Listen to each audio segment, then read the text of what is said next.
শনিবার দিবাগত রাতে সাভারের আশুলিয়ার নয়ারহাট চৌরাবালি এলাকায় জঙ্গি আস্তানা সন্দেহে একটি টিনশেড বাড়ি ঘিরে রাখে র্যাব সদস্যরা। র্যাবের উপস্থিতি টের পেয়ে বাড়ির ভেতর থেকে বেশ কয়েক রাউন্ড গুলি ছোড়া হয়। আত্মরক্ষায় র্যাবও পাল্টা গুলি চালায়। পরে র্যাবের পক্ষ থেকে জঙ্গিদের আত্মসমর্পণের আহ্বান জানানো হলে তারা বাড়ির ভেতর থেকে আবারও গুলি ছোড়ে। তারা গুলিবর্ষণ করেছে এবং বেশ কয়েকবার কিন্তু গুলিবর্ষণ হয়েছে এবং র্যাবও পাল্টা গুলি চালিয়েছে এবং এর মধ্যে বেশ কয়েকটা বোমারও বিস্ফোরণ ঘটেছে।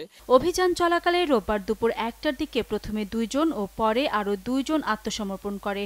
আত্মসমর্পণকারী এই 4 জঙ্গি হচ্ছে মোজাম্মেল হক, রাশেদুন নবী, ইরফানুল ইসলাম ও আলমগীর হোসেন। পরে তাদেরকে র্যাব হেফাজতে নেওয়া হয়। তারা প্রত্যেকেই গুলশানের হলি আর্টিজান বেকারিতে জঙ্গি হামলার অন্যতম পরিকল্পনাকারী নব্য জেএমবির তামিম সারোয়ার গ্রুপের সদস্য বলে র্যাব জানিয়েছে। তারা আশুলিয়ায় নাশকতার পরিকল্পনা করছিল। তাদেরকে জিজ্ঞাসাবাদ করা হবে এবং তারা আমরা যে মূল তথ্যটা পেয়েছিলাম যে গ্রেপ্তারকৃত তামিমদারির কাছ থেকে এবং তারা কিন্তু সবাই সরওয়ার তামিম গ্রুপেরই সদস্য ছিল। সেক্ষেত্রে আমরা এখন মোটামুটি নিশ্চিত যে তারা সরওয়ার তামিম গ্রুপের সদস্য। জঙ্গিদের আত্মসমর্পণের পরপরই র্যাবের অভিযান সমাপ্ত ঘোষণা করা হলেও বাড়িটিতে বিস্ফোরক রয়েছে কিনা তা নিশ্চিত করতে কাজ করছে ঢাকা থেকে যাওয়া বোমা নিষ্ক্রিয়কারী দল।